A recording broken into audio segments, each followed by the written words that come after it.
Today we're going to talk about protein, and this is one of those items that a lot of people think they know a lot about, and a lot of it is mythical, and that's what you're going to learn today. So let's kind of jump right in and get to it. First and foremost, when you use the word protein, this picture is in essence what everyone thinks. You see the animal proteins, you see the cheeses, you see the dairy products, you see the eggs, you see the fish, the fowl, the steak, and the sausage, and you're thinking, okay, there's my proteins. That's when I'm thinking protein, this is what I'm thinking. The whole idea behind today is to give you a better understanding that there are a lot of protein sources out there, and a lot of them can be very beneficial to your diet. Can help you stay on your health journey. But you may also get some information with regard to too much of a good thing can be a bad thing.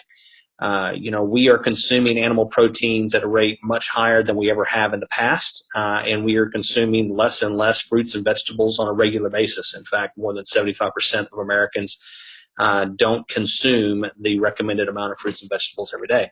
So let's kind of jump in with this. Interesting myths about protein.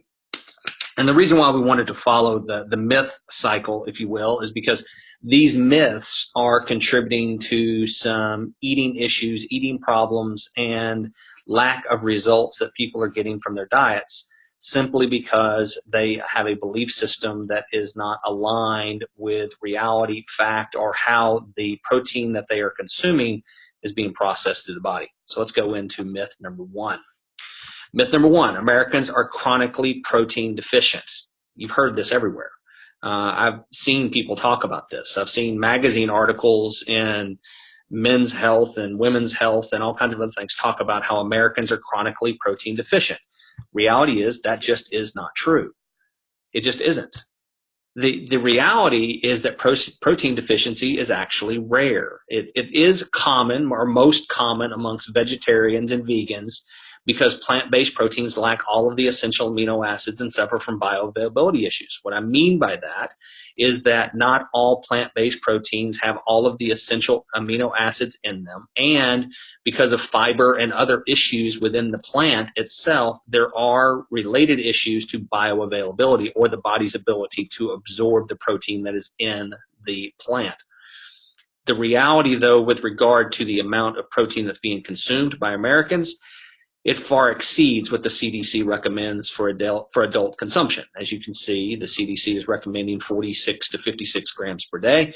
The average American is consuming roughly 80 to 90. We do not have a protein deficiency issue.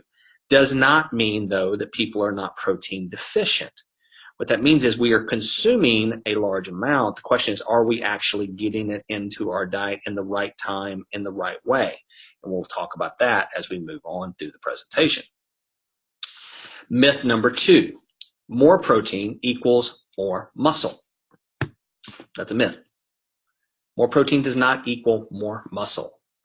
You can't just eat protein and think, my muscle is going to grow because I'm eating more protein. I increased my protein consumption, so my muscles should automatically just, get bigger. The reality is it's a simple equation. You have to have protein, you have to have exercise, and you have to have resistance. Okay, so what does this mean? This means that in order to build muscle, what you're going to have to do is you're going to have some form of exercise involved. That exercise is going to have to include some type of resistance. Doesn't necessarily mean some heavy weight above your head, but it does mean you have to have resistance on the muscle or the muscles that you're trying to develop. And it does mean that you're going to have protein in the body so that that muscle can build and recover. That's what we're talking about right there. That is the simple equation. But if simple protein in and of itself isn't going to get you there. So if you think of it this way, and this is severely oversimplified, and yes, we have returned to the infamous bubble man. We're working on that 4-year anniversary at ID Life, so I figured I'd bring back the bubble man from the very beginning. And those that have been around for a while will remember the bubble man. But you start with the bubble man who's looking at this scale and trying to figure out, okay, what am I going to do? First is this. We have some form of resistance, some type of exercise, and protein. You put those two together, what you end up with is more lean muscle.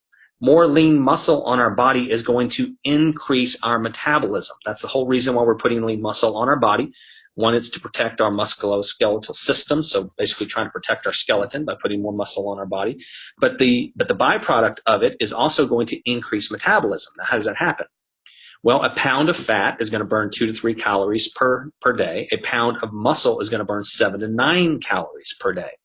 So one of the benefits of the resistance exercise and protein model is that you're actually going to put lean muscle on your body, which is going to result in an increased metabolism, which is going to result in a slimmer waistline. That's just the byproduct. So what you end up with is a happier, healthier you. It really is that simple. Protein by itself, though, as you can see in this very oversimplified model, isn't going to get you to where you want to go. There is some work that has to be done along with it. So, myth number 3, all protein is created equal. Well, that's a myth as well. Protein is not a protein is not a protein. In fact, there's this infamous debate of animal proteins versus plant-based proteins. And it's not just plants, it's also seeds and nuts, as we'll see.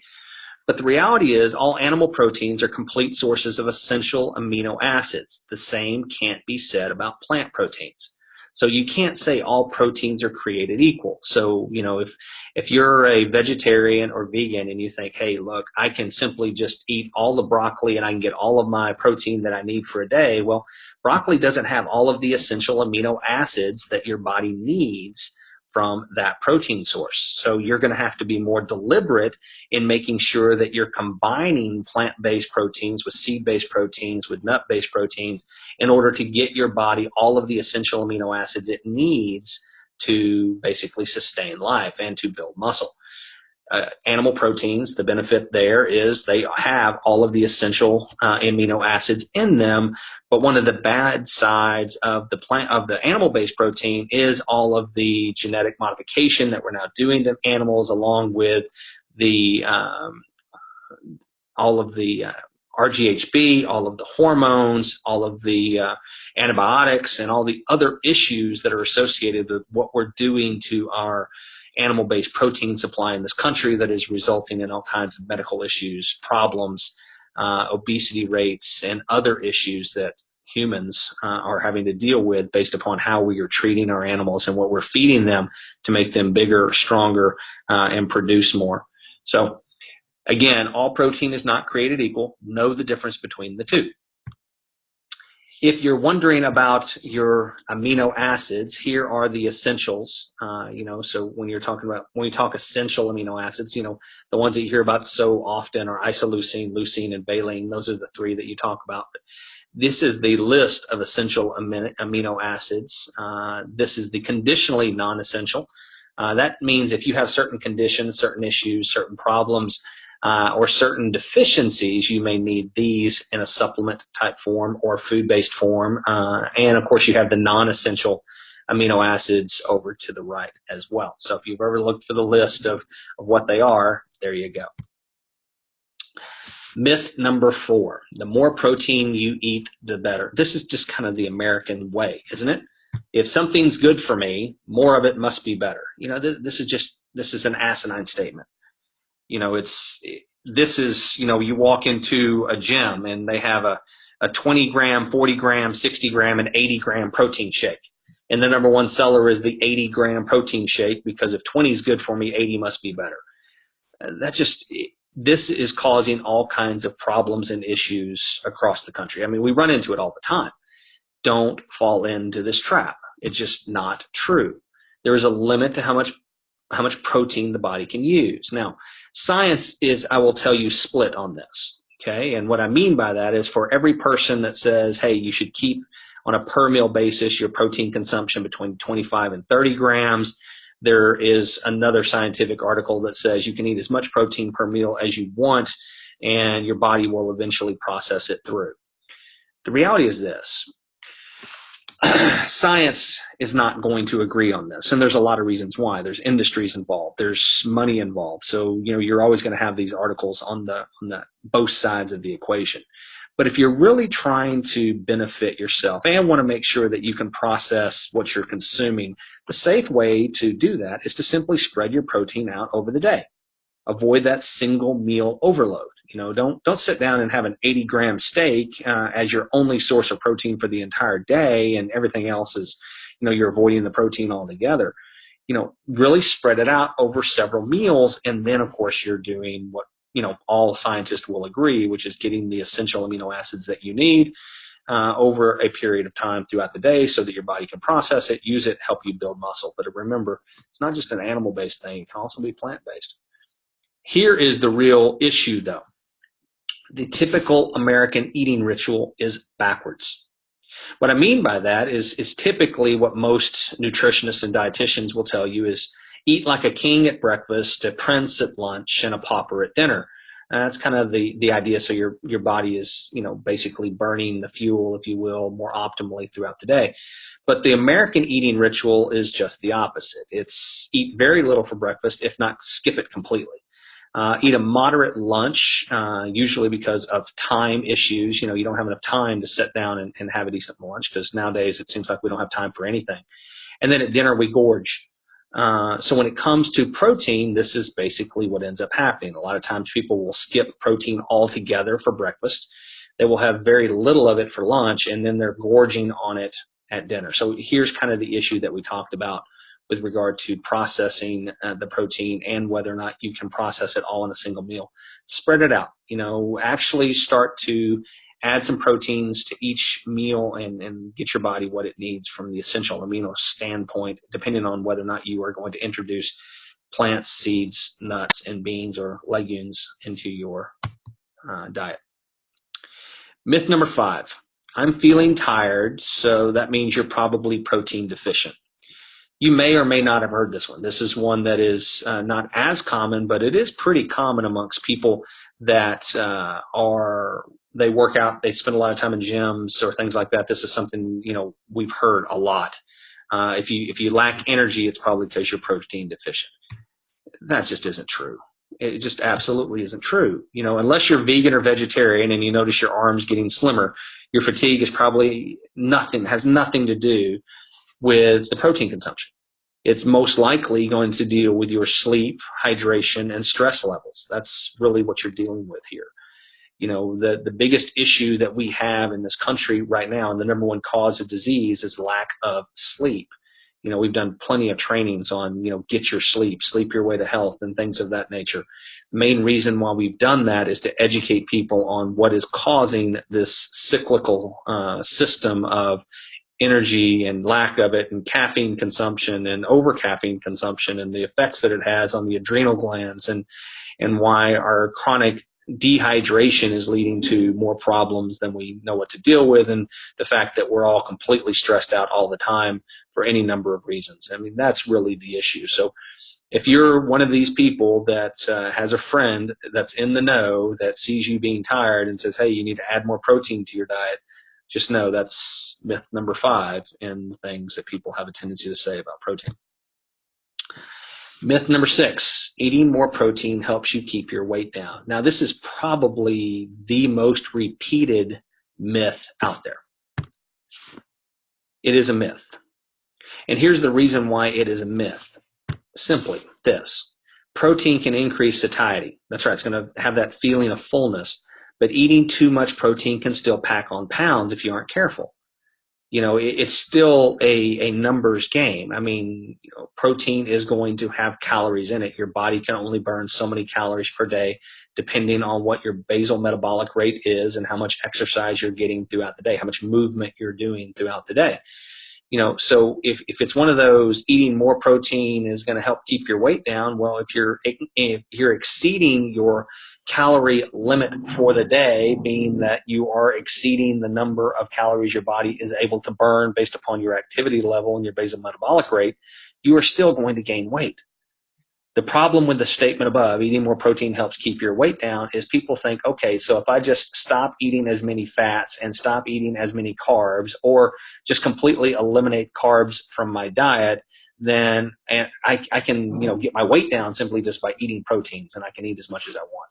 That's just a myth. Don't fall for it. Don't fall into that trap. That can cause some serious problems for you. Here's something that, we want to make sure that you're aware of. When you think protein, don't just think animals. There are other sources of protein out there. In fact, here's some of the top ones. I mean, you have nut butters that are 8 grams of protein per 2 tablespoons. You have oatmeal that's 6 grams per cup. Greek yogurt that's 10 grams per 100 grams. Eggs, 6 grams per egg. Nuts, 6 grams per handful. Cauliflower, 5 grams per serving. Spinach, 5 grams per serving. And on the right-hand side, you see all of the various plant-based proteins that are out there, from spinach and figs and avocados and broccoli and hemp seeds and barley and asparagus and mushrooms. These are great sources of protein.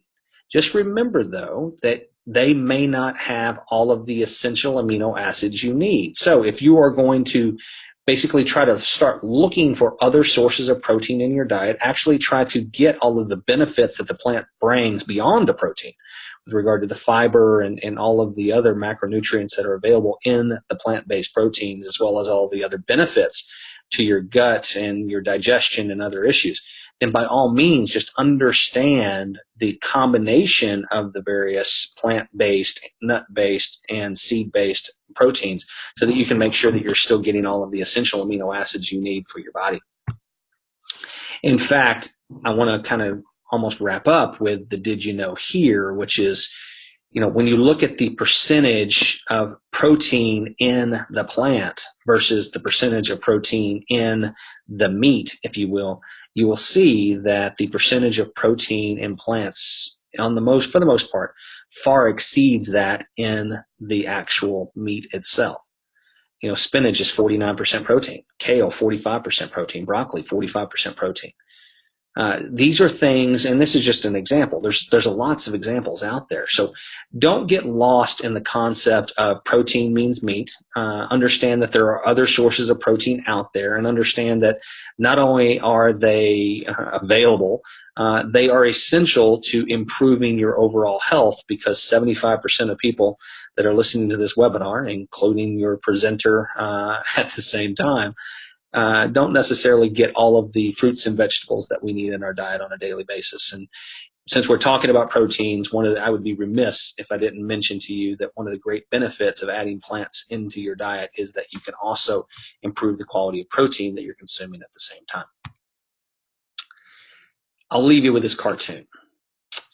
No meat at all. Are you sure you're getting enough protein?